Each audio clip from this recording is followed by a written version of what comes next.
Daren Wendell. What's up, you fish freaks? Welcome to episode number 125 of the KFO show, Kayak Fishing Obsessed, your ultimate source for all things kayak fishing. Seth, we got a banger tonight. Kayak fishing competition breakdown, because competitive kayak fishing just didn't happen. It was built by anglers willing to push limits, challenge norms, and really prove that kayaks belong in the same competitive stage as anything else in fishing. So tonight we're talking past, we're talking growth, and we're talking about the future. And I couldn't be doing it with better people. Joining me are Chad Hoover and Mark Fehner, two guys who've seen the sport from the early grind and where it stands today, and who are still shaping where it is headed next. We're going to be talking about how I got things right, where we stumbled, and what the future really looks like. Not the hype, but the reality. So whether you're a tournament angler, a weekend warrior, or you're just curious where the whole thing is headed, you are in the right place. Seth, how you doing tonight, brother? I'm doing great, man. I was just reading my Bass your name and my Bassmaster magazine that came in the mail. You're so vain. And man, finally got my name. I know you guys probably have already done it. Oh yeah, it's like 3 or 4 times. Finally got my name in Bassmaster and Bass Times. Now I just got to work on getting my picture in there. So yeah. It just takes a first place finish, not a second, right? On the second, you just get your name, first place finish. Yeah. You get your picture in there. Actually, you have to win. Yeah, you can't just be a participant. I'm part of a group. I'm part of a group text. You were sharing today. You put up a 25-pound bag, bro. I did yesterday in practice, right? The winner of practice. So that's always good. I left some out there for the weekend, but we got a cold front down here. It was like high of 60 today in South Florida. So what a coincidence. It might have moved my fish off their areas. I got a cold front. My cold front lasts like 3.5 months, though. A little bit different than yours. What's the temperature up in Ohio this week? It's literally like a negative wind chill right now. I hate being on that text thread. You guys are like posting bass and catching fish, and I was like, I'm just gonna go make my fish finder videos. My gosh. Yeah. Well, before we get started, I want to thank the sponsor of the show, Dark Horse Tackle. If you have never checked that out, please do. I have a box that comes every single month. And this is what I got this time. Got the old Pistol Pete. You hear this? No, it looks like a little from G-Rat Baits, 5.75 inch, 1.2 ounces. Got steel bearings, slow sinking. It's really just a jointed glide bait. So if you threw the Sneaky Pete, this is like a scaled down version of that. So this is like a $20 lure coming in a box. So I look forward to throwing that here in the spring. What's its name again, Daren? Pistol Pete 2.0. Okay. There we go. I like the size. Sticky. Cool. I know, right? It's like perfect. All right. Well, let's get this party started. Let's have our guest over here, Chad Hoover, Mark Fehner. Welcome to the show, guys. How you guys doing? I'm doing pretty good. Hey, listen, I did not know you were going to promote G-Rat. The folks over at G-Rat are really good friends of mine. UFC legend Clay Guida is actually a partner in that brand. That bait is actually fire. So go throw. Well, you couldn't throw it. You could just throw it up on the ice and drag it across the top. So send it to Seth or myself, and we'll go out there and show you what it looks like in the mouth of a big old bass. Seth, I got to say something to you, bro. We didn't plan this. This is my Pawpaw's favorite hat. Yeah. When he passed away, his wife said, "What do you want of your Pawpaws?" And I've got a picture of him fishing in front of the boat that inspired me to go fishing. This is his hat. I hang it on a wall in front of me, and it's got the same camo pattern as the one you're wearing right now. That is the Pawpaw hat. My son Austin will tell you that's the Pawpaw hat, and you're wearing Pawpaw hat today. So my dad used to wear that same type of camo too. Kind of choked me up a little bit when you showed up on the live stream and I was in the green room and you were wearing that hat. I was like, yeah. So I had to go grab it to point that out. I love it. Hey, Mark, before we get started, everyone's probably looking at you over here, and if you're listening in, it says LIKBF. What is that real fast before I'm going to kick us off with a question out of the gate for Chad here in a second. Long Island Kayak Bass Fishing is just basically a chapter ambassador club to KBF that I am the tournament director of. Awesome. And also, you have a role within KBF as well. Yes. We haven't decided what his role is yet. You know what it is yet? We talked about this before. I'm going to say director of operations, but really he's like the director of operations, right-hand man, graphic artist, strategic planning and development. You guys do us a favor. Comment in the comment section below. What is Mark's title? He pretty much is the the vice president of operations for kayak fishing, but Marty Hughes is the vice president of operations. So anyway, Mark is like the man when it comes to tournament, strategic planning. How do we move this thing forward? He's the guy that said we should do the greenhorn thing. He's the guy that we should double payouts. He's the guy. He's pretty much been my finger on the pulse of what we really should do outside of what I think we should do. And you'll find out during this podcast as rambling, he'll be like, dude, shut up. Let's move forward. He is the guy. He will be the guy this year that is your primary point of contact for all things KBF competition. So I can focus on getting my fat butt out there, creating content to satisfy the sponsors that fund this whole thing. So heck yeah. I love it. Did I cover that? Did I cover it, Mark? Yeah, basically, we have an inside joke going on that if anybody who's seen the first Iron Man movie where she meets that like FBI guy, but he's got like this ridiculously long title, and she's like, "We got to work on that." That's you. I love your crew too. When I call Mark, he answers the phone. KBF Crisis Hotline. How may I help you? So that'll tell you. I love it, Mark. You got a great crew. I was able to hang out with you guys when I was down at Gunnersville. All you guys are awesome. So I love your club. Got a great crew, the best crew. All right. KBF is the best crew in the game, hands down. I believe it. Yeah. I believe it. Speaking of in New York fashion, hang on a second. Bear with me. I'm botching this. Yeah. No, it ain't opening. You want to open that for me? I had these, I don't know if you could see that. I had these shot glasses made in Canada. Michelle made them in 2021. Was it just me or am I, it's not just me, right? Well, I was going to pour a shot and toast to 2026 to kick this thing off, but I'm having technical difficulties with a bottle. There we go. Everybody around the horn. Gotta go. 2026. Yeah. Now, heading into 2026, let's review a little bit of 2025 because this past year has been really interesting. I've done a lot of podcasts on cheaters, so forth and so on. So, Chad, we had a brief conversation earlier today. You're like, you know what? I got something to say about this. I was like, cue me up for the cheater conversation, Daren. And Daren said, I got you, bro. What's the PSA? Here is my public service announcement. For those of you that doesn't know what PSA stands for, to cheaters. I drove down to Mobile, Alabama a couple of weeks ago, and I met up with the folks at Fishing Chaos. We've already had a really good relationship, but we wanted to take it to the next level with things like Angler Track and some of these other things that allow us to really throw the gauntlet down and say, go ahead and try me. There's this thing in social media for people around Seth's age that wear brim hats like this that are flat called FAFO, which stands for F around and find out, right? So I want to say this.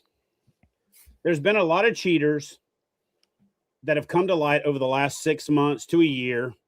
And what's happened is, to a certain extent, it creates a big social media buzz, but then it goes away. Okay. It creates a little bit of flurry for everybody to make a video about, and then it goes away. And then the person kind of slides under the radar after that. Fortunately for us at KBF, they haven't been involved in KBF. But I want to say this. If you decide in 2026 or beyond that you want to try to cheat in a catch photo release tournament that I have invested my life savings in, that I've invested my entire livelihood in, I am going to make sure that you find out after you FA, because you have shown disregard for the other competitors because you stole from them. Let's stop playing the game of like, making foo-foo words like cheated and this misrepresented and all. You stole. There's somebody else that fished harder than you, that fished better than you, that caught better fish than you. You stole their money, which makes you an effing thief. There ain't a damn thing in this world I hate worse than a thief. Okay, I got 3 kayaks stolen last week because somebody needed to buy, Christmas presents for their meth children, and they stole from me to provide for it, but they're thieves, right? I worked hard. They didn't. They stole from me. If you cheat in a kayak fishing tournament, you're a thief. In 2026, if you try to cheat and you get caught, especially in a kayak fishing tournament, I just hope, I honestly, as bad as I hate to say it, I almost wish somebody would. I wish an angler would cheat in the KBF tournament so that I can nail your butt to the wall. And here's what I'm going to say. I want this to be very clear. I want you to be able to clip this out as a public service announcement by itself. I want you to be able to put the little ticker on the red bar across the bottom that says the FAFO public service announcement. I am not going to stop at making you infamous because you got caught cheating and allow you to go do the podcast network where you talk to Cerebral Tackle and you do the video and act like you're somewhat remorseful when you're really not. I'm not going to let everybody do it and it falls by the wayside. I am going to do everything I can to ruin your life. I'm going to do everything I can to take your livelihood because you're trying to take away from the integrity of Catch Photo Release that I've invested my entire life savings in. A life savings I spent 20 years on the tip of the spear serving in the military to build, survived a divorce, survived all of these other things, but you're going to try to take it because you're lazy, because you think you're smarter than us, and because you think my reputation is worth more than the other people's who's worked their ass off to outfish me, but I'm going to cheat. So I'm going to make sure that I contact your job and I'm going to try to get you fired because I'm going to say, I don't know if you know this or not, but the piece of shit you have working for you is a cheater and a thief. So he's probably going to steal from you. I'm going to figure out how to find out who your wife or your life partner or your girlfriend is so that I can make sure they know you're a cheater. Because if you're going to cheat in a kayak fishing tournament, you're probably going to cheat on them too. I'm going to find out who your friends are and let them know you're a cheater. I'm going to do everything I can to make sure that you're as infamous as you probably can be. Because I watched the video of Mr. Jake Houseman, who was very smug in his, I would still be cheating if I didn't get caught. It's so easy in a kayak fishing tournament, but yet that bitch didn't try KBF. So bring it. Come on. We got something for you. Okay. The whole video release thing that we do would prevent the dumbassery of being able to use a cockpit cutout to cheat in a kayak fishing tournament. So I'm challenging the other kayak tournaments out there. Listen, guys, I've been doing this shit 30 years. Stop trying to reinvent the wheel. Let's create a unified series of rules so we don't have these gaps that jackasses can exploit to undermine the integrity of Catch Photo Release. I've worked too damn hard. The other clubs out there have worked too hard. The organizations have worked too hard to let a few lazy scumbags, because that's what you are. Let's stop kind of giving them the benefit of the doubt. If you cheat in a kayak fishing tournament, you are a thief, you're a liar, you're a scumbag, you're a piece of absolute human garbage. So if you try that in KBF in 2026 or beyond, I am going to absolutely do everything I can to end your world. And Mr. Jake Houseman, I'm going to throw this out there to you, my friend, who said very smugly, I'd still be doing it. Very smugly, I'm going to forget about kayak fishing and go sit in a deer stand and forget about it. And then, by the way, I have screenshots from friends of his who said he's going to come back in a couple of years and redeem himself. You're not. Don't waste your time, bruh. You ain't coming back into my sport. And I'm going to say this. This is my sport. This is our sport. And I consider myself a leader in it. So, Jake Houseman, don't make your mouth up to try to come back into the sport. Take up golf or disc golf or badminton or something else, because you are absolutely done in competitive fishing. I know everybody from the kayak fishing, Catch Photo Release to the Bassmaster to FLW to Major League Fishing to all of them. If your name pops up again, I'm going to make sure your ass gets buried under the jail, not in the jail, under that sumbitch. Okay. So I just want to make it clear. We have worked very hard to establish the credibility. Companies like Catch, who've worked with me to develop measuring boards that have things like these parallax marks up here that most of you don't know what it's for. What that's for is if these marks right here don't line up with these marks right here, I know you're trying to angle your camera. The folks at Yak Attack who've developed the leaderboard, who's got this little thing right here that determines whether or not your mouth is touching. That's got these marks across the top. That's got other little technology built in that allows us to catch you. And then these videos that we require you to do that pan around your boat, which we're going to update for 2026 with KBF. Stay tuned for that. I'm going to shut up and say this. We got a lot of little techniques. We got a lot of little things like the identifier, the angler track, the back end, the EXIF data, a lot of stuff that I think I hope that the reason we haven't had a major cheating scandal in KBF is because when a cheater decides to survey the competitive landscape, they realize, oh, shoot, that's the bank with the lasers and the heat detection and this and this and this and this. So we should not try them. But I wish the entire sport would adopt the safety protocols that we have, because if they had, we wouldn't even have to worry about most of these cheaters. So bring it. Go ahead and try me. I want you, cheater person. I'm talking to you right now. I'm only talking to the cheaters out there. I'm only talking to the losers. I'm only talking to the psychopath, sociopath, piece of shit, human garbage that thinks it's okay to steal from another person. Go ahead and try me.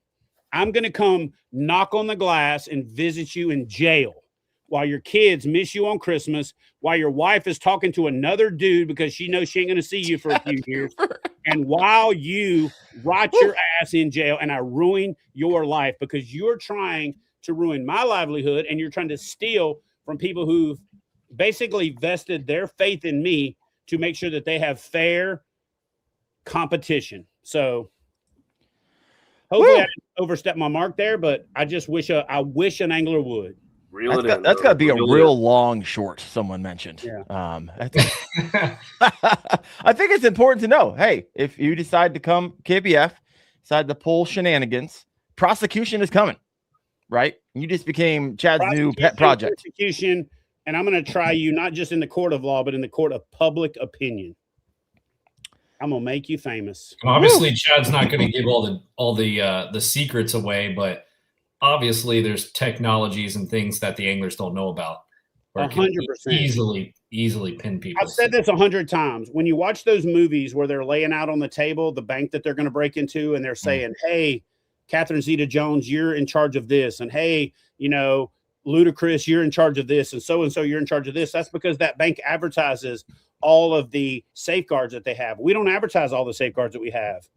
But I can tell you, I called a few people this year and said, "Hey, can you send me the video of your fish release?" And they were like, what happened? I'm like, well, what happened is your photo's a little suspect because my second generation photo detection determined this. And they're like, oh, well, see, what had happened is the photo was bad. So I screenshotted it and I changed the contrast because I wanted the lines to show up. I'm like, I don't need you to do that. I will do that. But they didn't realize that. So then when they get the phone call from me, they're like, oh, crap. I'm like, send me the video. So they send me the video. I compare the EXIF data on the video and the photo together to make sure that they were fishing where they were, when they said they were. And with Angler Track, we can double check that. We can set boundaries. We can do all kinds of stuff we're not going to advertise here because I just want you to know, please try me.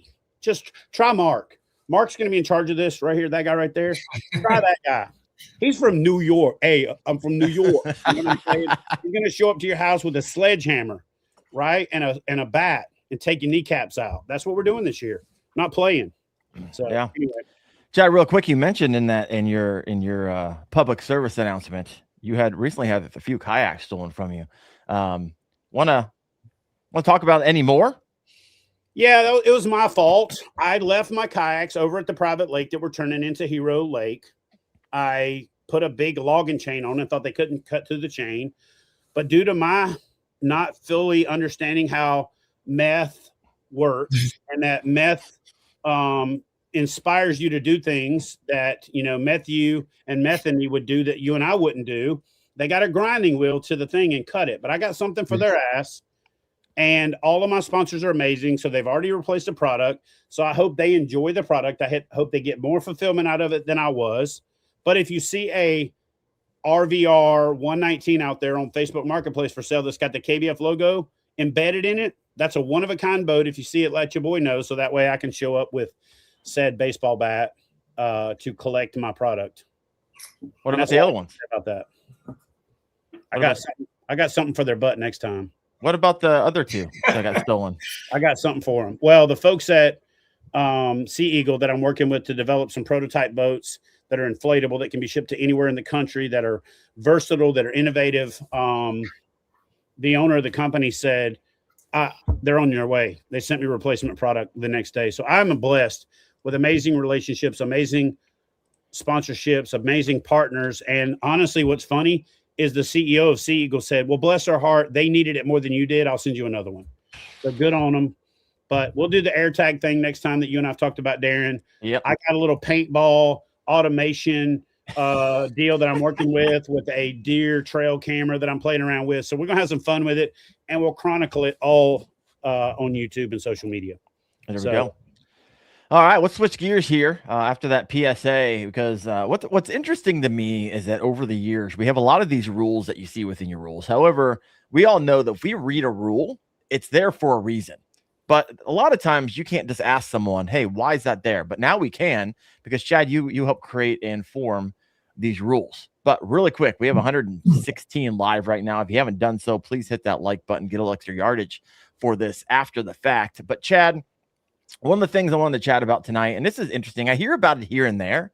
It's not like a big conversation topic, but I think it's fairly interesting, which is going to be drone usage at live events, because I've heard of individuals throwing up their drones during practice, and they're not like scouting fish, they're scouting anglers who win all the time, who are catching fish to see where they're fishing. So walk us through the evolution of drone usage at live events and the rules are revolving around it now.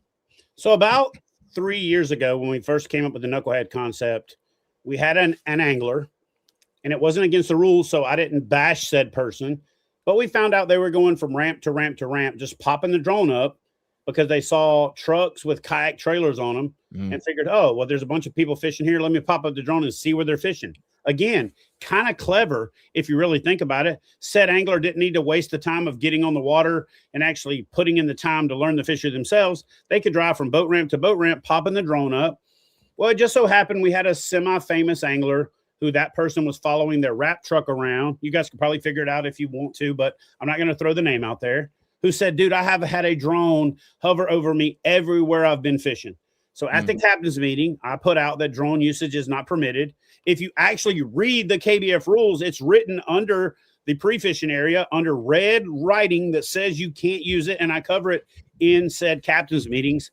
In fact, I called Steve Owens back in June before our live stream that I and Steve did about the future of kayak fishing and said, you might want to take a hard look at this drone thing because it's been a problem for us. Here's what I've done for live events. Steve put it out there and then was going to do the whole, you can't review the footage till after the fact. And then a lot of anglers pointed out, well, you can still see the viewfinder. So you're still gaining information. So Bassmaster came back and came more in line with what our rules are, which is no drone usage 7 days prior to the event until the end of the event, because it's not fair. It's silly. It's crazy. And there's no way to manage it. Right. So it'll turn into an absolute, free for all. If folks can just go to boat ramps and pop a drone up and fly it around looking for beds and looking for mud lines and looking for other anglers and looking for all of these things, which is all well and good if you're fishing for fun. It's all well and good if you're creating content. But if you're in a competition, it's called pre-fishing, not pre-flying. And that's all I got to say about that. At KBF, drones are not permitted 7 days prior to the event, during the event. If I'm a content creator and I like to shoot drones, show up early or stay late and shut the hell up. That's it. Real simple. Mark, do you have any issue with that? Or Seth, have you ever had an issue or have anybody flying around? Have you noticed it during pre-fishing in your tournaments? I've actually, until the conversation me and Chad had this afternoon, I never even heard of this being. Really? Okay. Interesting. So. Seth, yeah, I've had drones around. I don't really care though. I understand that not having it, I can see how it could become a problem, I guess is what I'm saying. Me personally, I don't care, because if you're spending time tracking down people where they're fishing and it means you're not on the water actually pre-fishing. But I could see how it could become a problem where people are just throwing up drones, running around, doing different stuff. But I've had drones around me, but I don't know if I don't know what they're doing. I don't know if it's people just getting footage or if they're anglers or I don't know. Yeah. Maybe it's B-roll. I don't know. Is we are trying to prevent it becoming a problem. Exactly. It was a little bit of a problem. We addressed it and said, we're just not going to let it become a problem. That's one of the things we do I think, a little bit different as KBF is we're a little bit proactive because we've been around long enough to see these things turn into a problem, so we can do what Barney Fife said on Andy Griffith, nip it in the bud. So we're nipping it in the bud. Yeah. We're not going to let it become a problem. It would become a problem. The only people that I think would have issues with it are like B-roll content creator type stuff. But like you said, you just got to stay till after the final day, and then you can get all the B-roll you want. That or get there before pre-fishing. Or a week early, yeah, depending on what the situation is. So I don't think it's a huge deal at all to cut it, for sure. Not to mention, I mean, not to go, not my intent to go down this road, but technically, couldn't you as an individual be legally bound to not do that without my permission to video me? Not in public. Not in public. You're in public, so you're free. That's why we get videos of people that don't want to be filmed all the time. By the audit. Exactly. Yeah. I tell you what, I lose myself on those. That's part of the reason we're doing is to say, listen, I know it's public, but you can't do it because it's per the rules of the event. So simple. Now, just let everyone know, I know there's a lot of questions over here. I am starring them, and Chad and I and Mark and Seth will get to those toward the end, but we got a lot to cover here. So really quick, Chad, let's switch gears again, and let's kind of go back to what I talked about a moment ago, which is going to be events and rules that I meant. So reason for the rules. So I can do one of two things. I know there's some that I actually see get asked and answered online all the time, right? Hand placement, and that's changed since I've been kayak fishing the last few years. ID cards, one that gets broken a lot. Open mouth gets broken a lot. However, there is a slew of rules, and I think it'd be fun because I just heard, I saw someone over here in the comments. They said, let me see here, see if I can find it really fast. Oh, I started. Oh, shoot. Oh, well. They're basically like, hey, I'm new to this. I'd love to get some walkthrough and rules and how not to do things. So one, read the rules, right? Because we're not going to go through every single one of them. And if you ever see Chad get wound up, it's really easy to wind Chad up and just watch him go. We did it at the beginning. If you want to get him really wound up, ask him about or argue about a rule that he already created and written down. My gosh, it's easy to get him wound up about that. So Chad, take it from here. I have the rules up on KBF, but you want to talk about the three main culprits first? All right. So what I'll do is I'll talk about the three biggest ones that over the years I've gotten pushback on, and the ones that other organizations didn't necessarily want to adopt until later on, and why we developed them. Okay. Yeah. So to do that, I'm going to start off by holding up a measuring board. Okay. So this is the catch measuring board. The catch measuring board solved the problem of flex with the original hog trough because it's aluminum. Yakutat came around behind it after the, catch board and developed a board that, solved some of the problems that people had with the catch board. But they reached out to us as an organization and said, what things do we need to make sure that we have? So I'm going to talk about those. Okay. First and foremost, one of the big things is the mouth open. Well, the big reason that the mouth open rule came about is we had an angler early on that was actually grabbing the fish's mouth with his hand, grabbing the bottom jaw, putting his fingers on the top and popping the jaw out. What that would do is dislocate the jaw and give him an extra 1/4 of an inch to 1/2 inch to 3/4 of an inch, depending on how much he dislocated it. But what people didn't realize, and what we didn't realize initially, is it's not just giving him that 1/4 inch. It's not just giving him that 1/2 inch. It's just not giving him that 3/4 of an inch. It's giving him a whole nother fish. Because in many cases, that angler would catch a 19, take the jaw, pop it, put it on a lip gripper, film, fish for a couple of hours, pop that fish, and now that 19 is a 21.5. So for the most part, most of us are looking at the fish 19, 21.5. We're not even going to compare those fish, right? Because you dislocated the jaw, you extended it out. But then it goes even further when you've got a measuring board where you take the fish, you lay it on the measuring board, you slide the fish down, and then this little divider right here, this little line, if you slide the fish down and you take your camera and you move it over to take the photo, the angle makes it look like the mouth passes that line even when it doesn't. So that's why we developed these parallax marks, okay, across the top of the board up here, right? So these parallax marks allow us to look at the marks, and if you change the angle, it looks like they don't line up. And a lot of people complained early on like, oh, those marks don't line up. And we're like, yeah, they don't line up on purpose, because if you hold the camera over the fish and the mouth is over here and you try to move the camera away from it to get that angle to make the mouth look like it's hitting, we get a clue right here that these parallax marks are off. So when Yak Attack decided to develop the leaderboard, they reached out to me and I said, make sure you have parallax marks across the top. And then when I explained why, they actually came up with this concept, right? Which is this, hold on. Good Lord, Chad. This freaking thing right here, the measuring board or the reflective face. And I said, they said, hey, we can determine that if your fish is touching by the V, and if you move your hand away, there's a gap in it. I actually did that all along, because whether you know it or not, the catch board has a reflective fence. So it was doing that, right? Even when you didn't know it. So I always hated when anglers would put a sticker on there because it got rid of the glare. When I mentioned that to Luther from Yak Attack, he said, dude, there's IP involved. So he came up with the reflective fence. This year, KBF is partnering with Yak Attack, and we're actually going to make a decal that will work on the catch boards as well, so that you can put that reflective fence on there so you can tell if the nose is touching, because when they come together, it makes a perfect V, but when they don't, there's a gap. I purposefully didn't want to allude to that because I wanted to see the person that was trying to cheat by sliding the fish down to make that next quarter inch and then taking the camera and moving it over.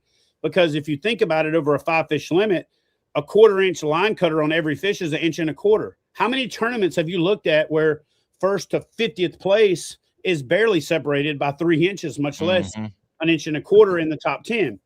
So as we evolve and as things like the reflective fence on the leaderboard happen, as we move forward, we're able to further solidify this stuff and dial it in. You know, companies like Bubba, as bad as I hate to admit it, they decided to develop their measuring board in a silo, asking competitors instead of judges what they should do, and they missed a couple things. Still a great board. We still approved it, but it's not as good as it could have been if they would have asked the house instead of the gambler, right? That's how it should work moving forward.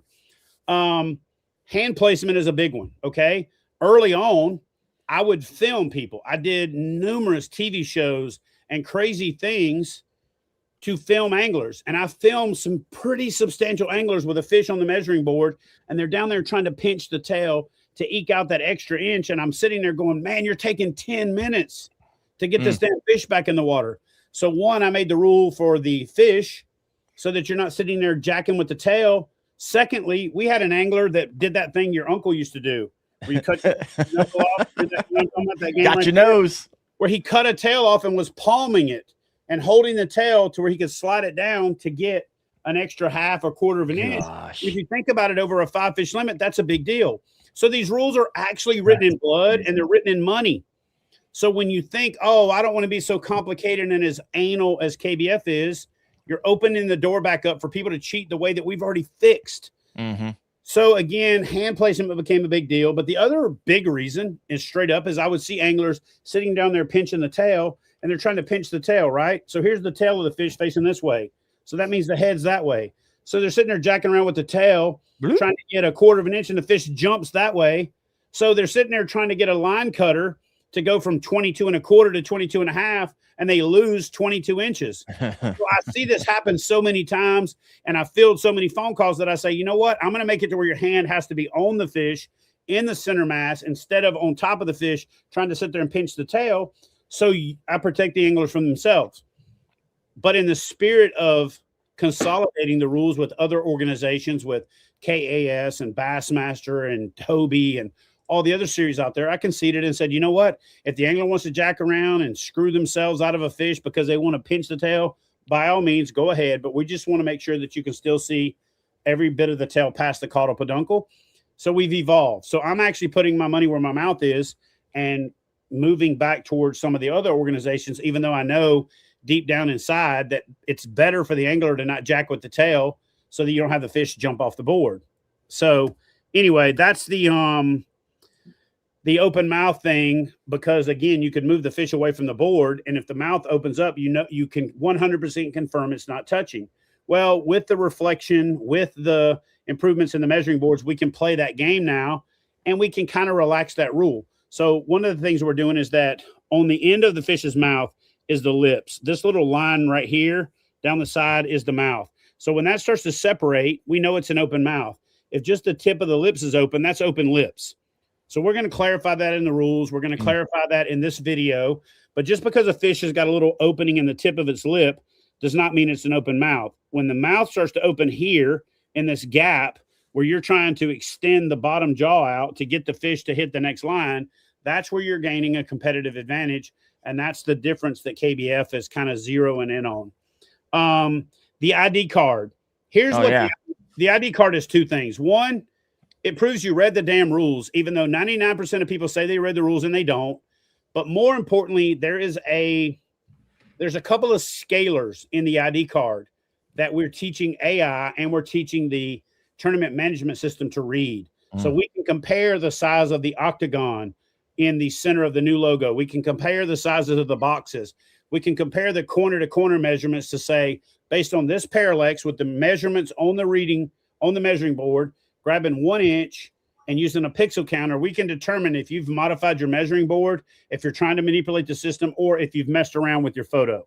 So that is the other reason that we require the mandatory ID card from KBF. And we've gotten away from placing our sponsors on it, more to placing a better code system, a better measurement system, so that it is a scalar built into the photo that we can use to say, based on this parallax, we can figure out if you've tried to manipulate the size of the fish or the size of the board, if that makes sense.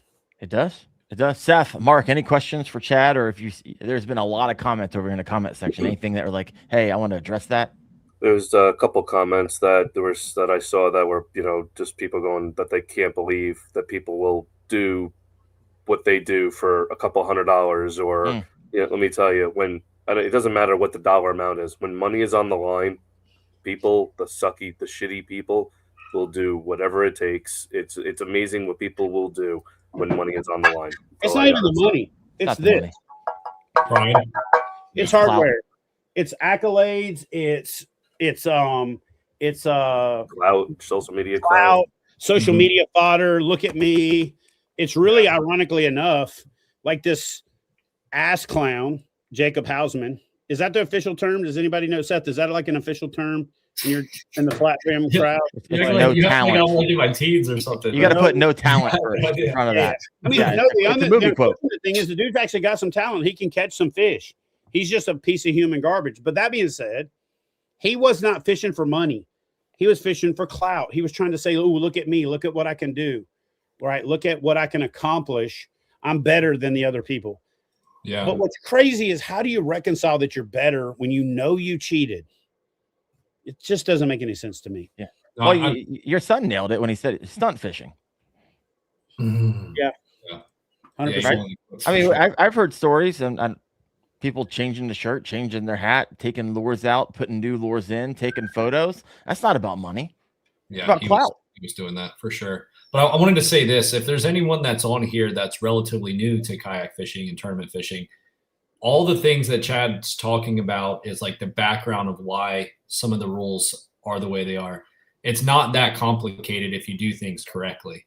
Like it may sound complicated when you're reading the rules, but when you're taking a picture of your fish and recording it and releasing it, it's not a complicated process. Simple.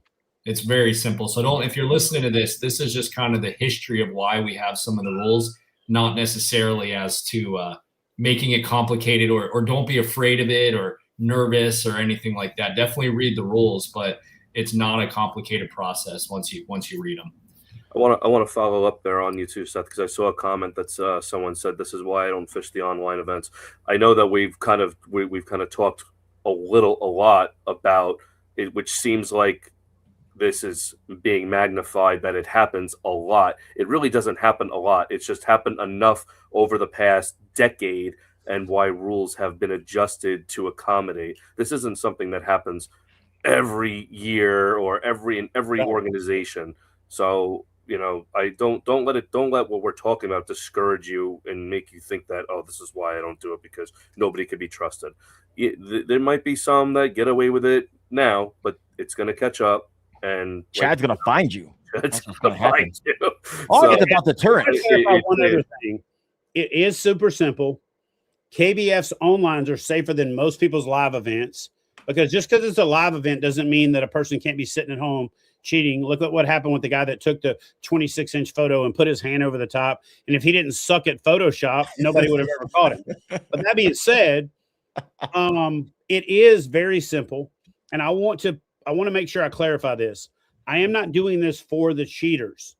I am working my ass off, even converting my brain a little bit to try to think like a cheater, to protect the person that's investing their time, their effort, their energy, their money into actually competing. So I know a lot of times we give the focus to the cheater. The focus is not on the cheater. The focus is on preserving a level playing field and the integrity of the sport for the people who are not cheating. I love it. I love it. And a lot of people get banks that. Banks don't need security and all that stuff for the people that are depositing their money and going home and they're honest. They need their security for the people that are coming in trying to steal somebody else's money. Yeah. No, like, and you got that a lot of after Hausman. Everyone's like gotten on, hey, we just need all get, we don't need to focus on it. We do need to focus. We need to let everyone know, hey, we're working toward it. There's always going to be cheaters, and there's organizations, there's people out there who are working towards making this a level playing field. Like you said, Chad, that's important to know as well. I hate the fact that we're learning the hard lessons over and over again, or we're experiencing things that were easily prevented. The Jake Hausman thing was easily prevented by everybody adopting a catch, photo, record, release concept. Record a video of the release so that we have it if we need it. Because if he knew he had to record a release and there was a chance that he would have panned off of that cockpit cut out on the deck of his boat, he never would have tried it. So, again, we've been doing that 5 years at KBF. So, it's a rule, it's a requirement, and that's why they don't try it in KBF. I'm hoping that a cyber hacker tries to come in and make the system prove that they can cheat it, because then we'll learn from it and we'll improve it, but you'll have to be at that level because the basic stuff is pretty well covered. But it sucks that we have to learn the same hard lessons over and over and over. I love it. 150 live right now. So if you haven't done so, please hit the like button. That's pretty exciting.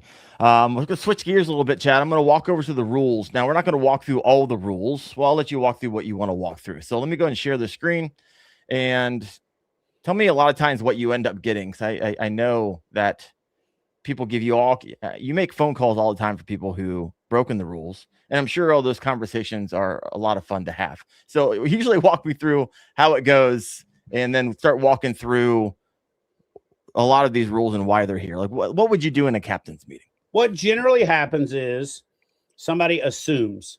And I spent 20 years in the military, and we had this saying, assume stands for ass out of you and me, right? That's what it stands for. Mm-hmm. So when you assume you know the rules because you've read them in the past, or you fished another organization, so you assume their rules are the same, you just don't read. So what we're going to encourage you to do is read the rules. And Daren, I'm going to basically say, no, let's go through all of the rules and let's walk through them, because that's what the purpose of this video is. So what we're going to do is we're going to link the video up to that red button. This video right here is going to be linked up to that red button right there, so folks can go back and watch it. We will do event-specific captain's meetings for the individual events, but I'm going to defer to this gentleman down here to say, in the future, you're going to be calling him because he's the new KBF Director of Operations. He's a little less, we'll call it, passionate than me. Not that he's less passionate, but you know what I mean? He's not as very well, do you? What's the word? Not passionate. He's not as big of an asshole as I am. How about that? We'll just play the game.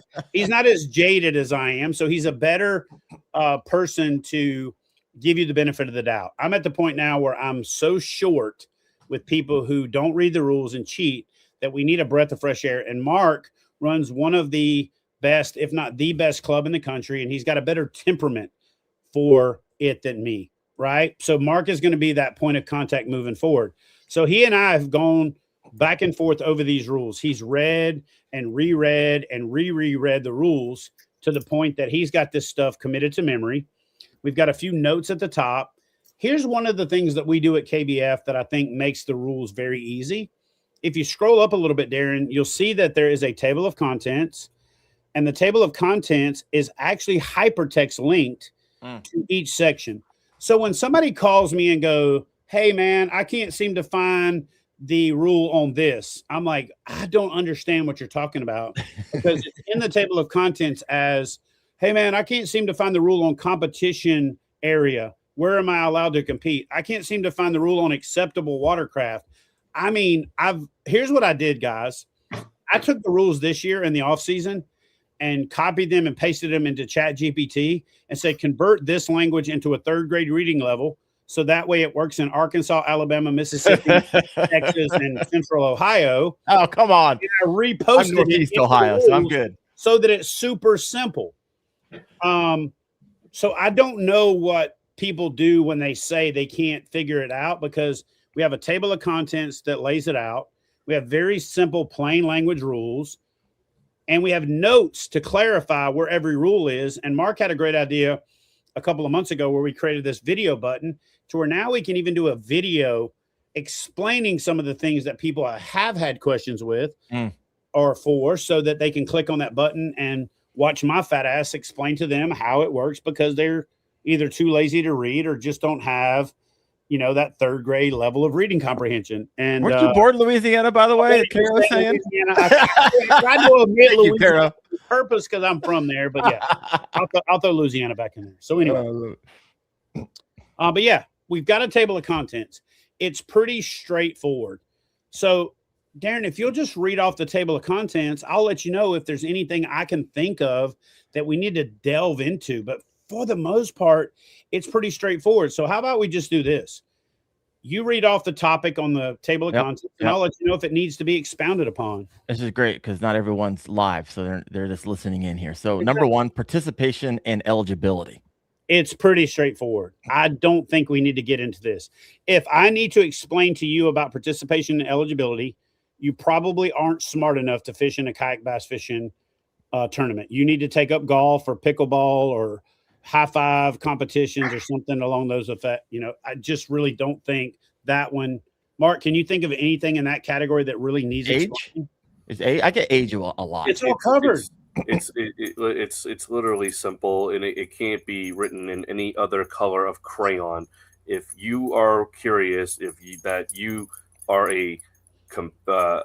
eligible to participate, all you have to do is go to this page and click that link and read. It tells you exactly what you need to know. Thank you. I love it. Fish eligibility. Straightforward. It's covered in that event or in that tab, tells you what the fish are eligible. And each event under the event specific details tells you if there's any exceptions. Straightforward. It's not super long. It's A, B, C, D. No, you got this kind of bullet listed out. Yeah, it's bullet. Right? Yeah. Competitive competition period. Yeah, straightforward. Tells you what the competition period is. Tells you how it works, how the rules work in conjunction with the event-specific details and the captain's meeting from that event-specific captain's meeting. It's really about as straightforward as it can be. So when I read these off, I want you to share with me the things in the past that people have been confused about. Pre-fishing. Pre-fishing, the biggest one we've had in the past is people going out and pre-fishing from non-acceptable watercraft, running around from spot to spot to spot in a bass boat, creating a competitive disadvantage for the folks that don't have a boat. So we implemented a 14-day rule and a 7-day rule that's very clearly written out. It's in bold, it's in color for what the rules are. So competition period, the only problem we have ever had is we tried to play the game of an off limits period. Those are covered specifically under the event specific rules. If we have one, for the most part, we don't have those because we're kayak fishing after all. We don't need to get that complicated. So it's pretty straightforward and it's pretty simple. And because you've popped it up on there, honestly, everything that's ever been overlooked, we changed it to bright red. So that way it sticks out like a diamond in a builder's ass, and it makes it even easier to read. Okay. So let's move on to the next one. Competition area. This is pretty robust compared to your other sections. Yep. And a lot of red. So walk me through. It's pretty straightforward, man. Anything we've ever had an issue with, we've defined it. Some of the questions are, can I fish on a military base? Okay. Did you read the rules? Yes, I read the rules. Oh, no, you couldn't have read the rules because in the rules, it very specifically says if the military base allows the public to fish there, whether they've got to sign in or get a pass or whatever, then that is permitted. However, it's not permitted if you have to be military, DOD, or Department of, the military civilian, and it's restricted access. For the most part, the rule is simple. If it's restricted access, you can't fish there for competition. If it's open access to everybody, you can't fish there. The one we completely got rid of, the one that we drew a hard line in the sand on, is these community ponds and POA ponds, because we constantly go back and forth.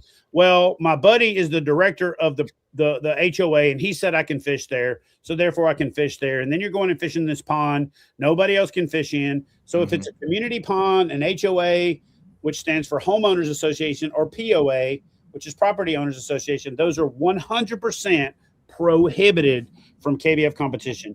Can you go fishing for fun? Absolutely. Can you go catch fish and put them on your YouTube channel? Absolutely. Can you enter them in a KBF competition? Absolutely not. Yeah, that's a good one, because I have a pond in my backyard that I stock giants, and there's 10s in there. So you should definitely not allow You cannot fish community HOA or POA ponds at all. And it's very well written out and pretty freaking clear. However, keep it quite simple. It's you go to a place and you want to fish there. Ask yourself this question: can anyone and anybody from any part of the country come here and just fish? Yes, then you can fish it. Simple. However, if you want to catch your giant, go figure out where Seth lives and go fish in his backyard, because there's some giants back there. And I will be posting up Seth's address on OnlyFans for $5.99, and you can subscribe to get it for free. No, these people on here are watching OnlyFans. There's no OnlyFans people. Just go ahead and dox me. Dox me, Chad. Here's what our posture is going to be for this year, both myself and Mark, for the most part. If you have to ask me if you can fish there, you can't. If you have to ask, can you fish there or can you not fish there? If it's not obvious that you can fish there, then you can't. If you have to turn the paper on its side to determine whether or not it's eligible or not, you can't. Because this is a competition. You've never seen a football game where one team is playing on one field and 3 counties over, the other team is playing on another field. The competition area is a playing field where everyone can compete, not something where you got it to yourself. That's great for honey hole fishing. That's great for fun fishing. It's not great for competition fishing. So if you text me this year to ask me, hey, man, I sent you a drop pin to this lake. Can I fish it? My answer is going to be no. No, not you. You had to take the time to waste my time or Mark's time to ask after we spent all of this time building out these rules. The answer is no. And then if you fish there, even if it is legal, I'm going to DQ your fish because you were too lazy to read the rules. I have a feeling that everyone who asks you something asks you because they have your phone number or whatever. And it's just easier to ask than it is to read the rules. But now I'm going to send them Mark's number, and they're going to get the New York Mafia. Don't even get me started with that, Daren. What you got to say over here? They're going to get freaking Capone.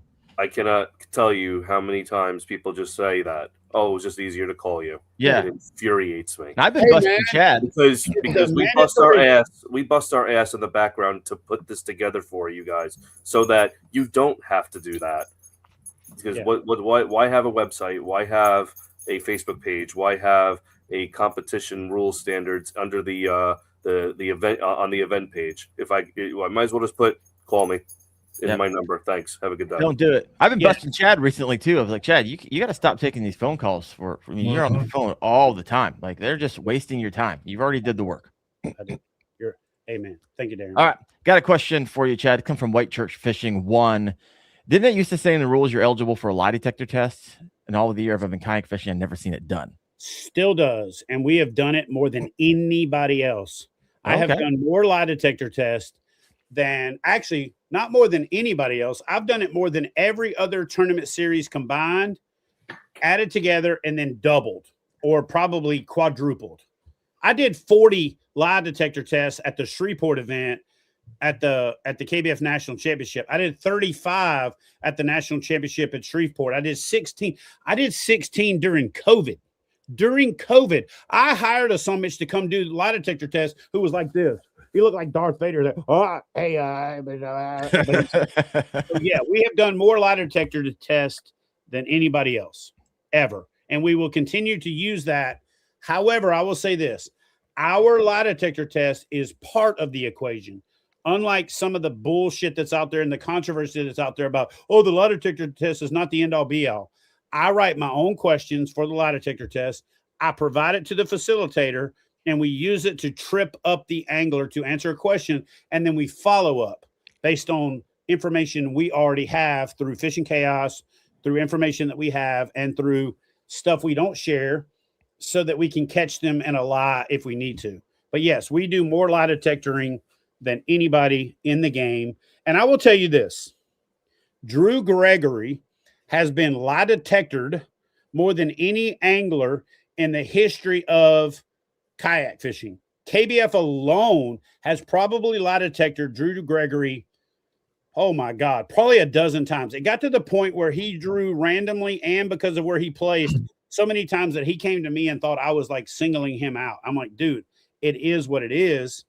But he's always passed and he's always kind of lived on the edge. And Drew Gregory has skirted the rules to the point we've got Drew Gregory clauses in our rules where they're named after him. But Drew Gregory has never even come close to failing a lie detector test, but he's taken a bunch. Russ Snyder's has taken a bunch. Cody Milton has taken a bunch. There are a ton of anglers out there that will tell you they have taken a buttload of lie detector tests. So even though we don't go out of our way, thumping our chest that how many we do more lie detector tests than anybody on the game. Chad, before we move on to rules again, real quick from the mini Snorlax here, he's got a question for you. So I've never heard of the KBF competition. How big is this competition? Now I'm going to get you all riled up, try to dial this back a little bit because we're going to talk about some of the new things you have at the end of the show. But really quick, answer that. The biggest in the industry. We by far have the most competition participants of any series out there, from back when we did the biggest national championships in the world now to even doing the state Challenge Series championship. Even compared to anything else out there, we have more competitors, more payouts, more everything than pretty much everybody else out there. And the goal is to make it even bigger. But we're not chasing, like Mark and I have been talking about, we're not chasing trying to be the biggest and best thing out there. We're trying to provide the best opportunity and the best competition for our organization, which is KBF. And we have tangential relationships with clubs like Mark's Club, LIKBF, like we have with KBFTN, like we have with some of the other great organizations out there. But we're not trying to be the overarching organization for all things like I made the mistake of trying to do in the beginning. We're just trying to be the best possible club we can be for our members. But we have more fish entered, more competitors, and more payouts and prizes than anybody else in the game every single year. So to answer the question, how big are we? The biggest. I like it. All right, to move back to the rules, I also got some questions over here about the Greenhorn series. I got a couple questions. Just so you know, I'm starring those. We're going to answer those at the end. All right, Chad, let's put this on hyper speed here. Sure. Cooperation, assistance, and information gathering in the news, not in KBF, but in the news. A lot of info gathering issues, people being DQ'd, and boat fishing competitions and tournaments. What should everyone know here outside of read the rules? Pretty straightforward. You can get information from other competitors who are actively competing. Mm-hmm. You can't pay a guy to pay an entry fee and give you information but not compete. They have to be actively on the water and competing. You can't get information from other people outside of the prescribed time frames. Mm-hmm. There's a basic prescribed time frame in the rules, and there's specific prescribed time frames in individual events or series. It really is that simple. If you can't figure out what the information rule is with KBF, you probably shouldn't compete. You probably shouldn't go out in public and interact with other human beings on a daily basis. It is written in second grade level, straightforward. You don't have to ask me to interpret it. If you can't interpret it, ask me for a refund to the event, because you can't fish in a competition. Because if you can't read our competition rules and determine what it means, I hate to say it this way, and I hope Mark agrees with me, you're just not smart enough to fish in a kayak fishing tournament. And I hate to say it that way, but realistically, guys, at some point we have to say, call a spade, and literally raise the bar of competition to the point that you can't act like a moron and pretend like you don't know what you're talking about. Read the rules. If you read that rule and you can't interpret it, I got some bad news for you. You're not. All right, let's keep on moving. All right, cool. Fishing tackle equipment, methods, and measuring boards. Now, obviously, read the rules. Obviously, it's written in 3rd grade English. But for someone who's new, Chad, summarize. And we'll keep on cruising through these. Pretty much, if it's legal in the state you're fishing in, it's legal in KBF. You can troll, but you can't troll with 6 and 7 and 8 rods. You can troll, but you can't trawl. You can't have 8 rods. You can have 1. Okay? You can't troll and have 1 in your hand. So you can't drag a lure around hoping to luck into catching a fish. You can troll if that's your technique, but you can't be trolling and doing something else. And for the most part, it's pretty straightforward. 1 rod, 1 reel, 1 line, 1 lure. Catch a fish. All of the possible scenarios you could face are very specifically outlined in the rules. Follow the state law. Follow the KBF rules. You really can't go wrong. Mark, can you think of anything outside of what I just said that applies when it comes to techniques? This is where it can be confusing if you run and do multiple tournaments, right? Because if you do the Kayak Adventure Series, it's different. Okay, again, right? I'm not trying to solve the world for Kayak Adventure Series. No, I get it. I'm just saying if you do both, and say read the rules for the specific series. But with KBF, to rein it in, to make it super simple. State law, very specific, event-specific exceptions on a case-by-case basis. No live bait, artificial lures only, 1 rod, 1 reel, 1 lure, 1 line. Alabama rigs where they're legal, Alabama rigs illegal where they're not. I get this question all the time. Hey, man, over here where I'm from, you can't allow an Alabama rig. Does KBF allow it? No. Whatever your law is, you can't break it. Come on, man. I love it. Yeah, it's key to realize that tournaments are going to run different rules. And so just because it's one way on one, don't assume it's one way on the other. All right, moving on. When it comes to laws and tackle and permitted tackle and all that, I just say defer to the state law. It's pretty simple. I like it. Moving on. Acceptable watercraft and propulsion. Yeah, pretty straightforward. Under 17 feet, under 44 inches, under the specific guidelines outlined under acceptable watercraft. When you call me and say, hey, I can't find out what my boat's, whether it's accepted or not, I'm like, it's not. They go like, well, you don't even know what boat I'm talking about. I'm like, I just realized you can't go to the rules and read acceptable watercraft, so therefore you're just not smart enough to fish in a KBF tournament. You bought a dumb boat here because you're a dumb person. I hate to say it that way, but we're getting to the point with this. It's gotten so ridiculous. Hey, can I fish in my 17-foot John boat? Because it's pretty well just like my buddy's kayak. Nick, no. Read the rules. It's in the rules. It's laid out in the rules. If you want your watercraft to be accepted, you can submit it. And if it's accepted, it'll be listed under accepted watercraft. If it's not, and it doesn't meet the criteria that we've established, it's not accepted. There you go. No sailboats, no John boats, no rowboats, no dinghies, no skiffs. Guy asked me the other day if he could fish off of one of them lily pad things. I was like, yes, you can absolutely fish off of that. You just cannot submit any fish you catch from it in a KBF. I got a quick question. Go ahead, Mark. I'm sorry. The only one that I see that could be controversial there is the sailboat one. And the reason I say that is because if you buy a Hobie, it comes with a sail mast. But it's not a sailboat. It's a kayak you're sailing. To me, if it's sold and marketed as, which we cover in the rules, a sailboat, you can't fish from that. Right. Because you're not meeting anyone in a sailboat anyway. You might as well just donate your money. Yeah. I probably should allow people to fish. And then maybe we could get Sperry Topsider in as a sponsor. Oh, the Sperry's. I know you do. I love it. All right, let's keep on moving on. Photo standards, release video requirements. Obviously, pretty simple. Read the rules. Standard, but summarize it for those who maybe have never read the rules. The release video, you got to catch a fish on a measuring board, facing left, belly towards you, hand in the acceptable zone under Rule 9, not in the unacceptable zone under Rule 9. And you have to have the photo position per the table, per the rules, with really simple guidelines. Okay. Other than that, you can't do stupid stuff. You can't play around and try to cheat the rules. You can't cover up the eye. You can't cover up the mouth. You can't cover up the tail. It really is pretty straightforward. And what I've gone to is when people get their fish DQ'd for hand placement, I call them and say, all right, tell me in the rules where I can allow your fish. And they can't.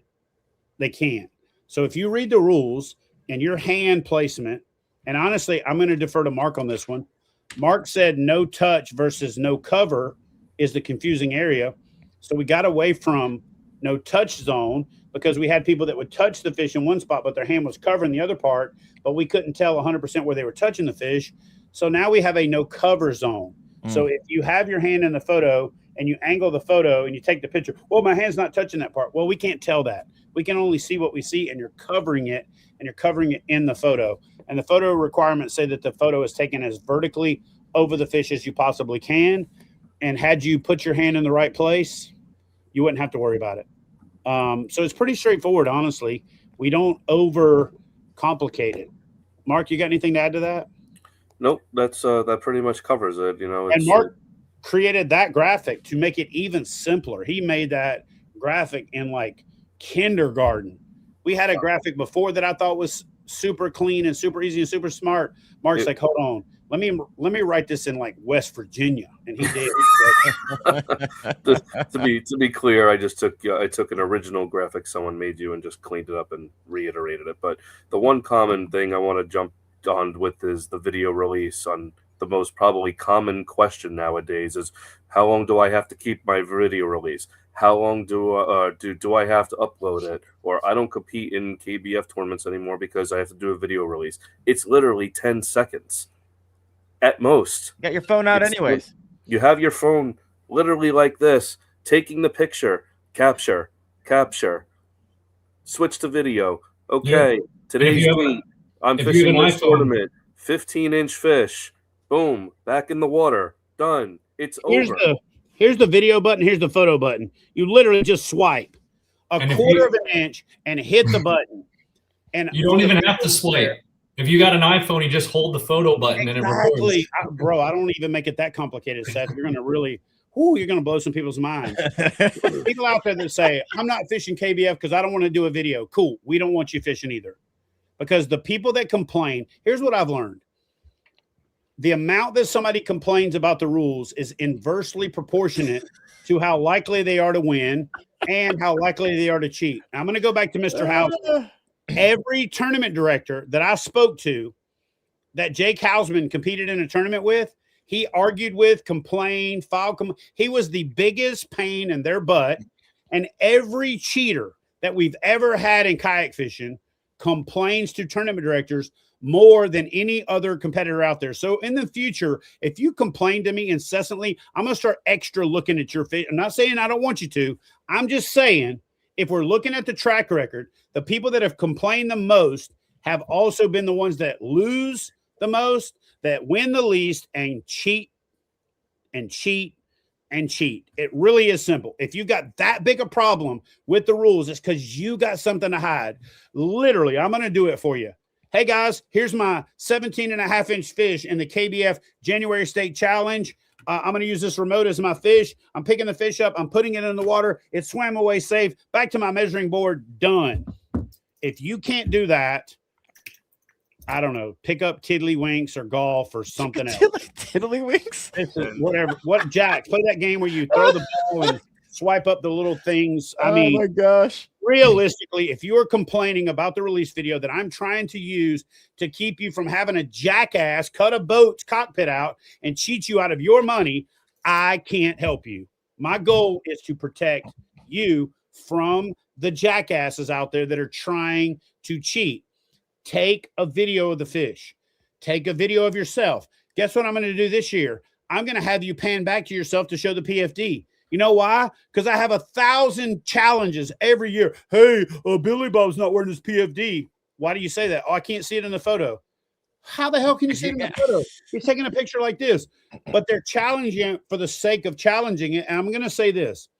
The other reason that I'm super anal about the things that we do is because when you get good and you start winning, invariably somebody's going to accuse you of cheating. So our goal is to be able to have the data to say, nah, bro's not cheating. We got videos, we got timestamps, we got everything of every fish he's ever caught. And your statement that he's catching them out of bounds is actually baseless. So stop. And 2 times this year in 2025, we had investigations launched by other clubs who, without the KBF data that we had, would have declared someone a cheater. And we were able to preserve their reputation, preserve their integrity, and preserve what they've done to build themselves up in the sport, because the other organization would have basically said, we don't have enough to prove he didn't cheat, so therefore we're going to call him a cheater. My job is to be able to protect you if someone else decides to call you a cheater.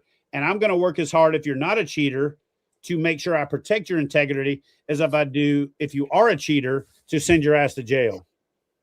I like it. Let's keep on moving on. We've got some more rules here, Chad. Thank you for walking through those. Scoring. Anything here? Pretty straightforward.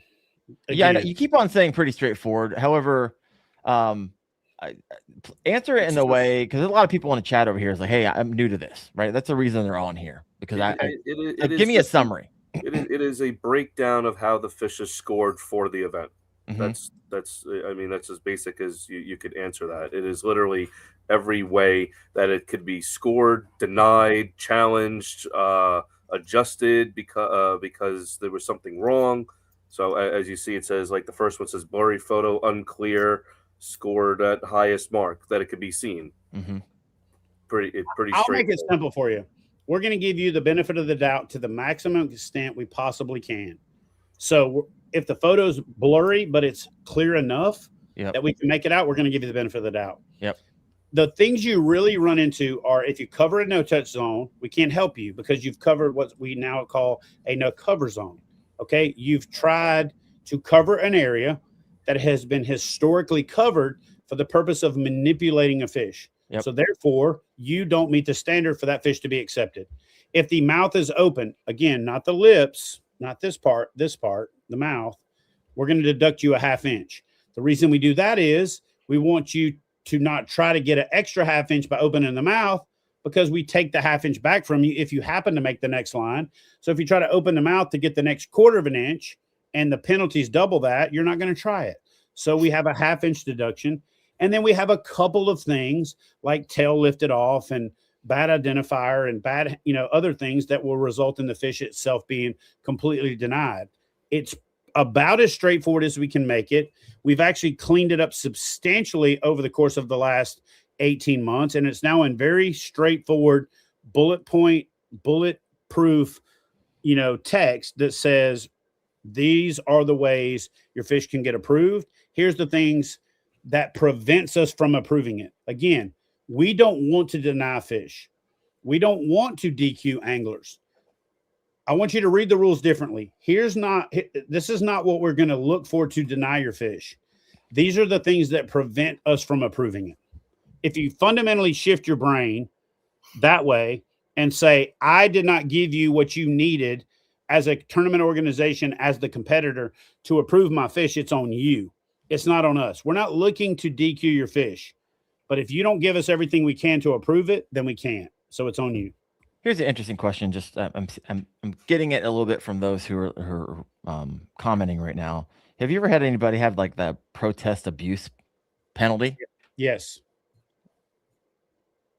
100%. Do you require a $10 fee or something to protest, and then you get it back, or is it just open and free? It's $5 per challenge. You get an extra $5 if you're a Fishing Chaos subscriber, so you get double. But if you abuse it, I take it from you. And I took it from 2 people this year. Okay. I just go in. There's a little swiper on the back end that I swipe left and say, this person can no longer challenge. Sorry. It's just they're just challenging everything. They're just challenging everything. Yep. Hopefully something sticks. Shotgun approach. They're contrary to their buddy. They're challenging a guy that's ahead of them. Not because he's actually done something wrong, but simply because he's 1 place ahead of me in the tournament. So I want to challenge it to waste your time as a tournament organization to go double, triple, quadruple check a fish you've already judged. So I just take it. Penalties. Anything in that section, or people get stuck up on? There's nothing If in red. You lose a half inch for an open mouth, you lose the whole fish because you didn't give me what I needed to approve your fish, like we just covered. Pretty straightforward. Got it. Awarding of prizes. Pretty straightforward. It's covered under the awarding of prizes and payout section. I will say this, and I got to take my hat off to Mr. Fehner right down here. He actually pitched me on doubling the payouts this year. I said, dude, we're going to reduce the amount for the upper end. Isn't that going to affect us?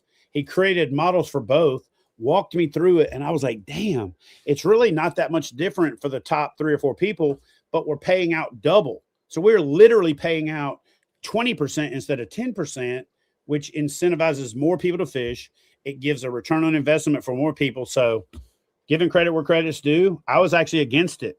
Mr. Fehner down there took the time to map it out to show me, instead of me perceiving that it was a bad idea, we looked at it and we're like, oh, that's a really good idea. So we're paying out 20% of every series instead of 10%, which we've done historically. All right. I like it. I'm gonna lump some of these together.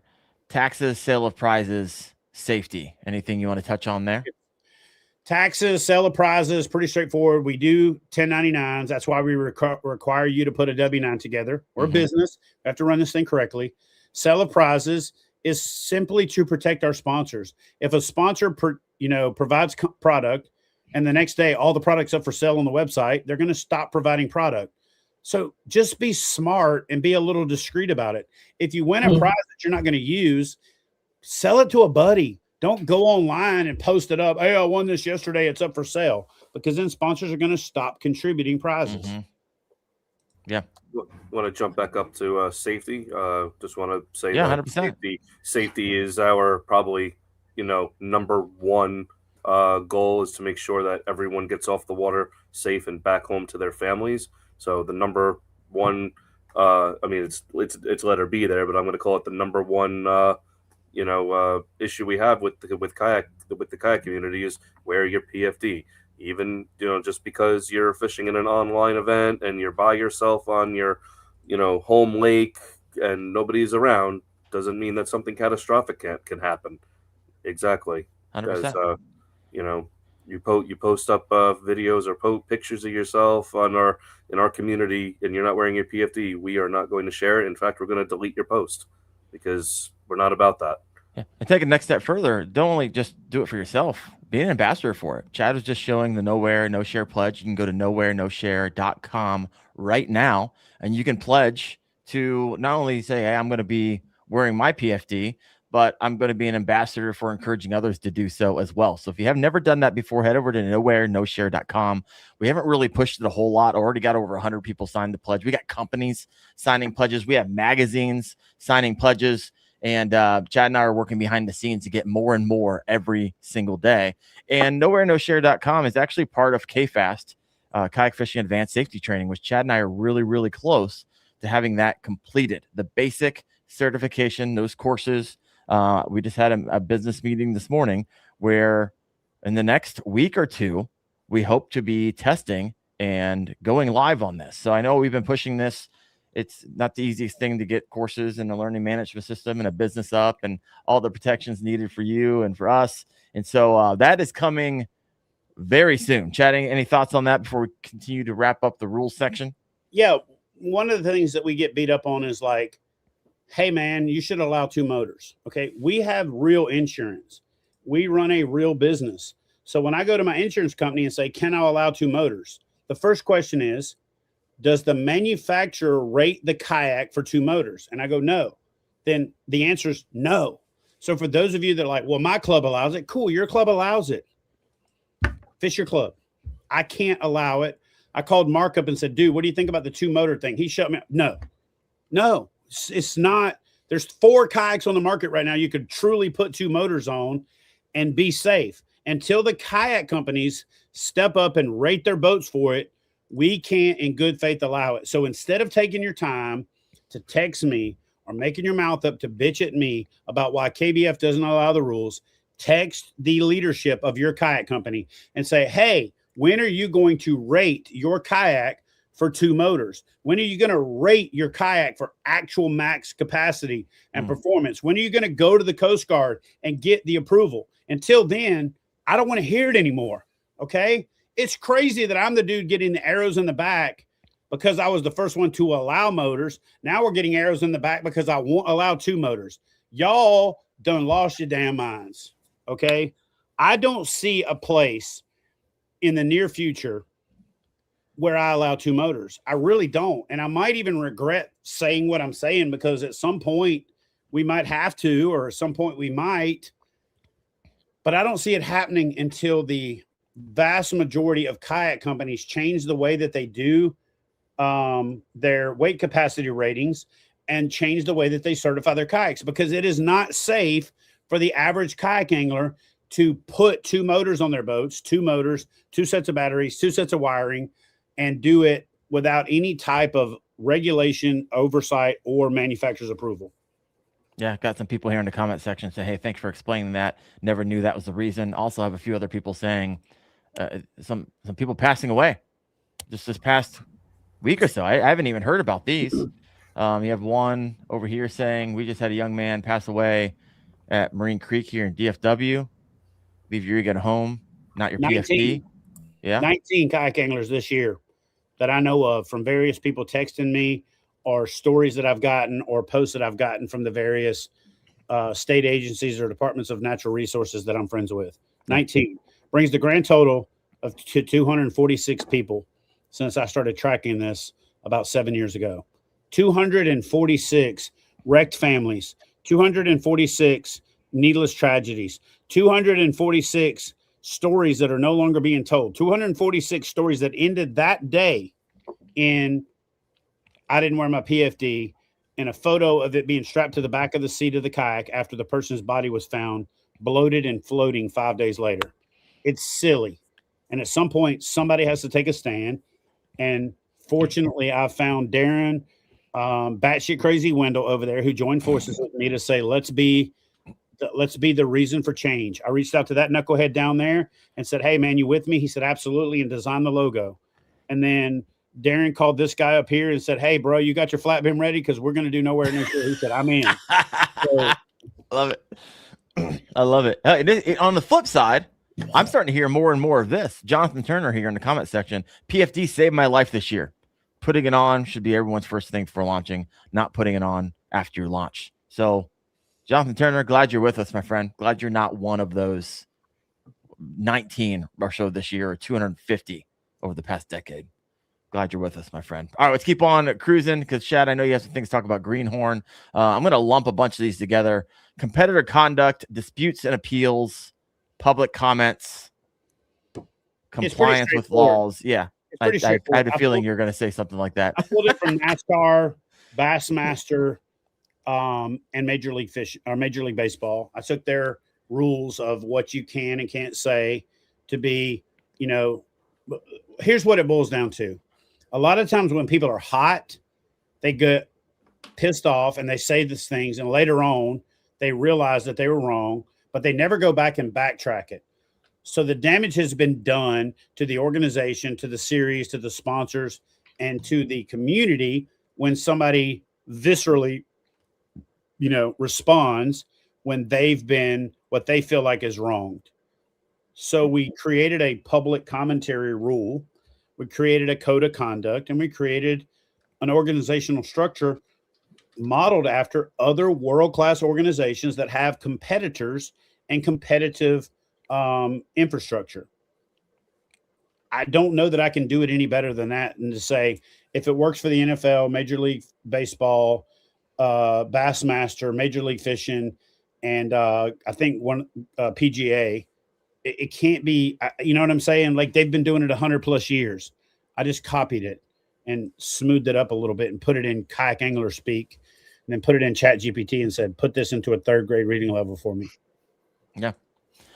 All right, Chad, let's flip the script here. We're going to move off of rules here, and we're going to move into what to look forward to here in 2026. You have some new things coming down the pipe when it comes to the KBF Unlimited Challenge, with the new Greenhorn series, with the State Challenge series. And so I just I just threw a softball your way and knock it out of the park.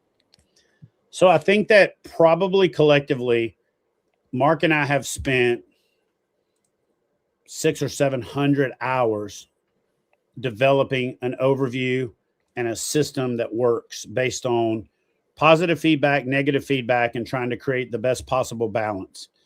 When you go to Fishing Chaos, the Catch 22 that you see there actually ends tomorrow, and I'll be picking the prizes for that. And then you'll see the Torquedo Top 10, the state challenges, and you'll move down from there. Everything is organized very clean by going to Trail Club on the left-hand side of Fishing Chaos and going to Kayak Bass Fishing. Once you go to that, we have a state challenge series.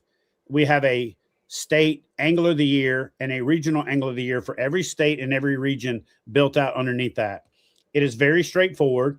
It is very simple. One of the number one questions that I'm getting, Daren, if you'll scroll back up a little bit and demonstrate this for me, is you're going to see a button that says right below that says angler roster. Hey, man, how many people are signed up in my state? If you click on that angler roster and you click on view leaderboard and you select your state, it'll sort by the number of people in your state and show who you're competing against. The biggest thing that I hear is, man, I'm thinking about signing up, but I haven't seen anybody else signing up for my state. And I'm like, yeah, and I got 8 other people calling me saying the same thing. So if you just sign up and they sign up, then you'll end up with enough people to make it a go. So we're focusing very heavily on state recognition, state champion recognition, state angler of the year recognition, and simultaneously doing the same thing for regions. I really want to break this down for you guys Barney style, the big purple dancing fat dinosaur that puts stuff in like first grade reading level. You enter the state challenges. The regional part takes care of itself unless you want to compete in the big bass, in which case you buy the $10 KFAS Big Bass. KFAS is sponsoring the Big Bass for KBF this year. It's $10. It's a 50-50 payout versus holdback to build the KFAS Big Bass for the championships. It's optional. If you don't want to compete in it, don't. If you do, throw your $10 in there. It's pretty well laid out in the description box. This is the difference between the rules and the event-specific description. Everything starts with the state challenges. The Greenhorn, the Unlimited, the state challenges, and the regional all are housed under the state challenge series. Instead of having 50 different series like we've had in the past, which I agree with 99% of the people out there, it's been confusing. So everything starts with the state challenges. The one tangential event you'll see is that Torquedo Big Bass. That is a year-long, $25 for $25,000 worth of prizes, top 10 big bass that you compete in all year long. The rules are pretty straightforward. You catch fish, you enter them. It creates a leaderboard for your top 10 biggest fish. So it's actually kind of a cool, just self leaderboard for your biggest 10 fish for the year. But you also have a chance at winning 4 to 6. I'm kind of narrowing it down now. I got 4 committed, but trying to bump it up to 6. Torquedo prize packages, premium trailers, premium gear, premium prize packages, kayaks. So again, all of that will be announced. Is today New Year's Eve or yeah? Tomorrow. So tomorrow. Yeah. So tomorrow it'll be announced the winners from last year. New Year's Day we'll announce the prizes for 2026. The Greenhorn is one of those things where a ton of people reached out to me and say, I love the Catch 22. I love the state challenges, but I don't like competing in both. I'm really not that competitive. What is there for me? So we moved the Catch 22 challenge for charity into the state challenges. We put it under an umbrella called the Greenhorn series. A Greenhorn is somebody that's really not that experienced. They're new, or they don't care about being a pro. So for $75, you get your KBF membership, you get your measuring board from Catch, you get your entry fees from February through October, so 9 months worth of entries for a minimum of $500 per month, and you get your KFAS fees, or I'm sorry, your Fishing Chaos fees. So you don't have to pay fees. It's $75 for the whole year. Mark came up with a pretty badass logo, as Daren's trying to show there. It's like the KBF fish with green horns on it with Kayak Bass Fishing written in green. It's actually a pretty damn good logo, pretty good looking logo. I got people wanting to cancel their lifetime membership to become a greenhorn just because of the damn logo.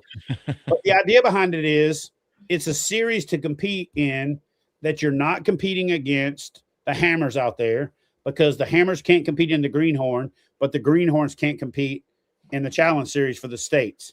So it's kind of an entry level, every angler.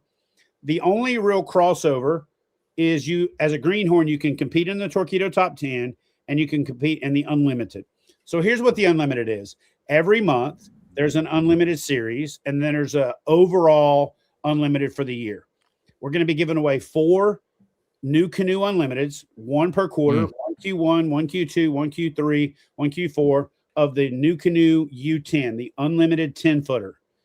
And then at the end of the year, we're going to give away an unlimited max, which Austin and I just had the opportunity to film in for 2 days with the folks from Westbrook Supply. And it's a pretty badass boat. But we're going to give away an unlimited max, maxed out with rigging, motors, graphs, yak attack, and all that stuff for the anglers that exceed the threshold of the maximum number of fish that we set. And then there'll be somebody that wins the trophy for the person that took it to the max, which means they competed with Marty Hughes, who always catches more fish than anybody I know. They caught the most fish for the year, and they maxed out. That is a tournament where you don't have to break it up by region. You don't have to break it up by state, because it's not based on how big a fish you can catch. It's based on how many fish you can catch. So that's the greenhorn. The unlimited and the Torqeedo Top 10 are eligible for everybody. And then the state challenges lead to State Angler of the Year, State Champion, Regional Angler of the Year, Regional Champion, which then ultimately leads to the Challenge Series National Championship, which leads to the National Championship and the KBF the 10. So we've pretty well got it laid out. If you go to kayakbassfishing.com and you click on any of the banners that Mark made look amazing, it takes you to a series overview. Under the series overview, we're going to be populating that with additional videos that further explain it based on your feedback. But so far, I think we've done a really good job of writing it out pretty simply, pretty straightforward, so that there's multiple ways that you can compete, multiple ways that you can win. But we've kind of separated the elite anglers from the everyday anglers who just want to fish for fun. Yeah. So in order to be a greenhorn, what's your hard and fast rules there? You just join as a greenhorn member. You can cross over from a previous KBF member for this year, from any other membership, and you just join as a greenhorn member. But you can't be a greenhorn member and another level. If you're a greenhorn, you're competing in the greenhorn series. And if you're not a greenhorn, you compete in the other series. If somewhere along the way you decide, man, I've done really well as a greenhorn, I'm ready to move on and move up to the other series, you can. You just have to upgrade your membership. Then you're no longer eligible to fish in the greenhorn, and you can now fish in the challenge series. So technically, you can fish in greenhorn year after year after year. 100%. You wanted to? You decide you're an average angler. But what I will tell you is this: Mark and I have decided that if somebody decides to be a greenhorn, but they're just a hammer, we're going to call you and go, listen, dude, get out. Sorry. You can't just win greenhorn every year. You can't be that dude that's actually got like a handicap in golf, but you go play at the white peg or whatever the short peg is all the time. We're going to boot you out. Got it. You're going to graduate people. Yes. I like it. Someone's got a question over here. When do the trails come back? Golly, John, Mark, I'll let you answer that one. I have kept Mark. What's the word I'm looking for? Silent. I have gagged him on this. Mark, go ahead. Tell him, when are we bringing the trails back? Stay tuned. No, tell him what I told you. You ain't got to be. I'm giving you permission. Lay it out there. When are we bringing the trails back? The goal, if I'm not mistaken, is 2027, if not 2028. No, we're bringing them back spring 2027 throughout the course of the year. So take that shit to the bank. You're welcome. It is.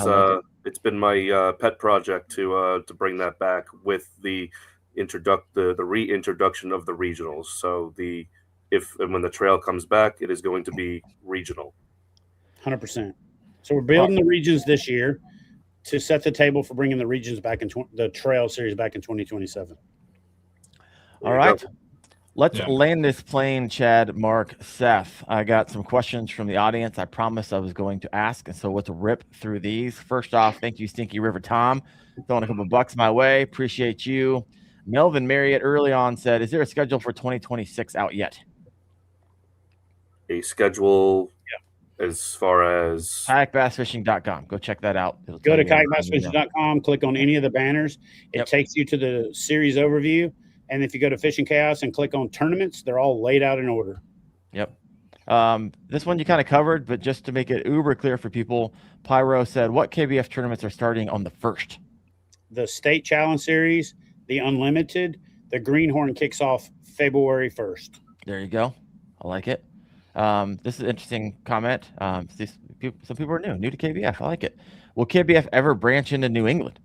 I'm glad that you brought that one back up because I had that marked in my brain earlier. So will KBF ever branch? Yeah, exactly. KBF is everywhere. KBF should be in every single state, region that you're in. I'm curious to know where in New England you are. So if you're on the New England Northeast border, you could definitely reach out to me personally. If you're further into New England, I'm going to refer you to reach out to Jesse Hazen, who is he's our first named regional rep, and he is the rep for the New England region. There you go. Good dude. I fished with him down at Gunnersville just a few months ago. I like it. Steven Sturgeon's got a question here. Is the plan for the regionals to be live events?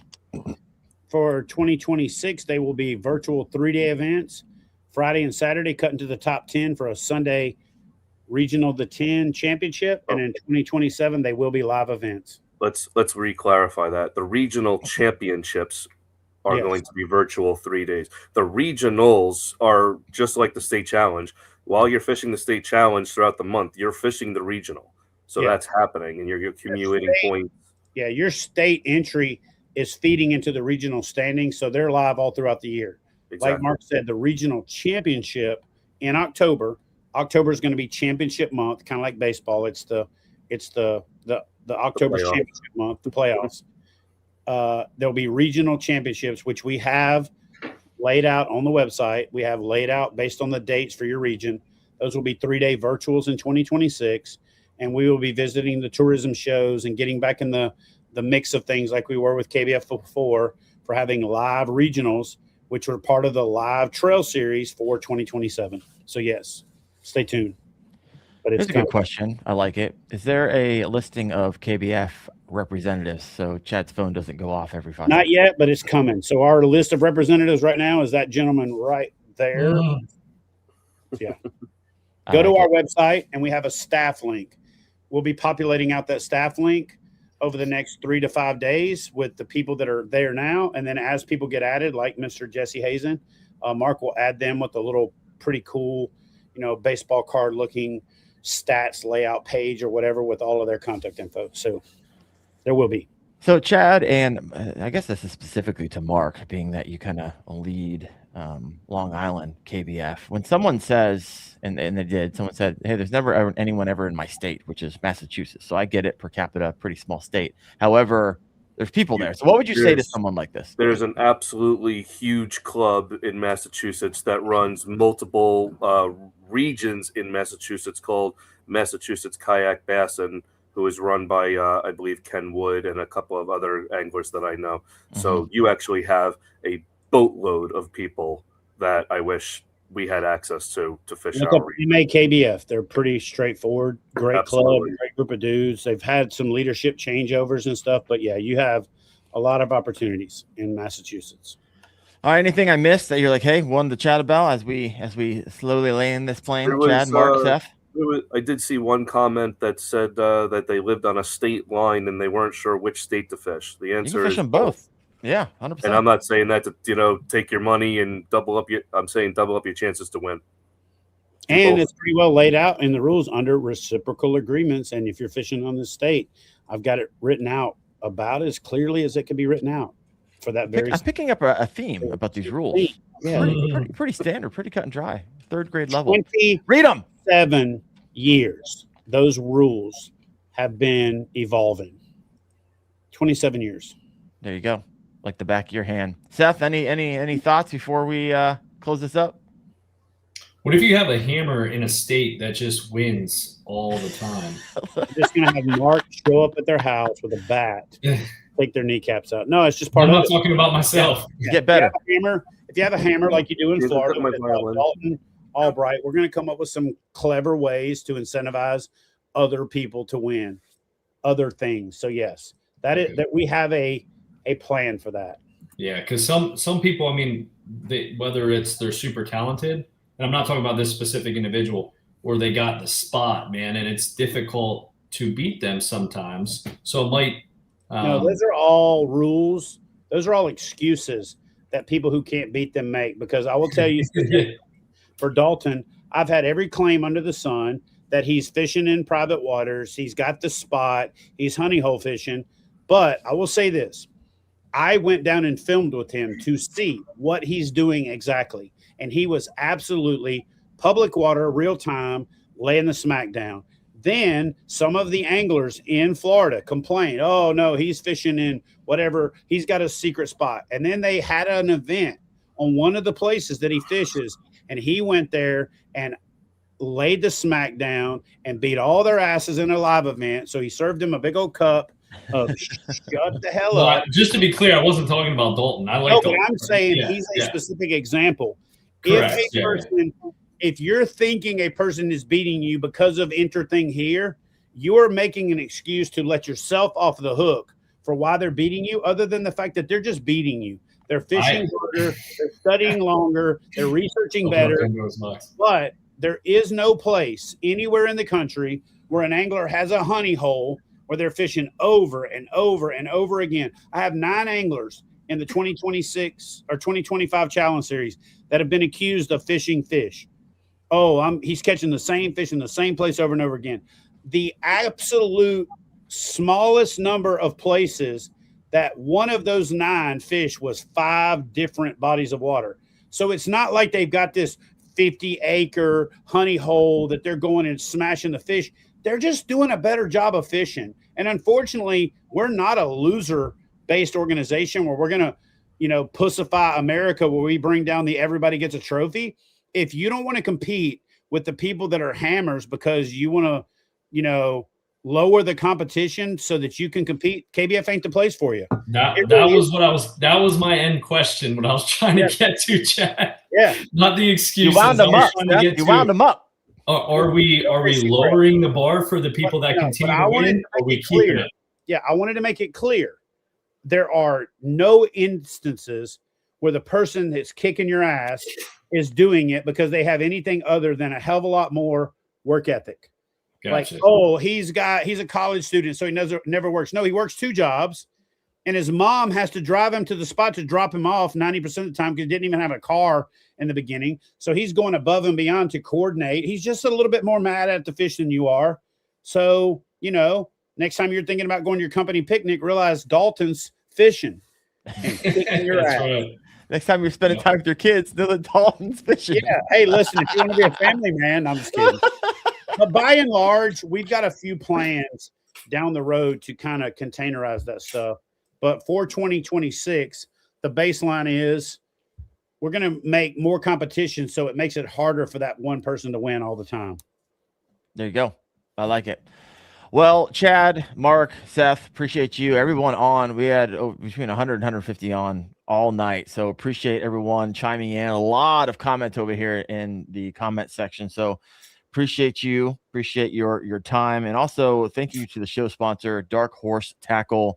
Once again, if you've never been over to darkhorsetackle.com, please head over there. Show them some love if you love the Kayak Fishing Obsessed podcast. I will see you in the next couple of weeks.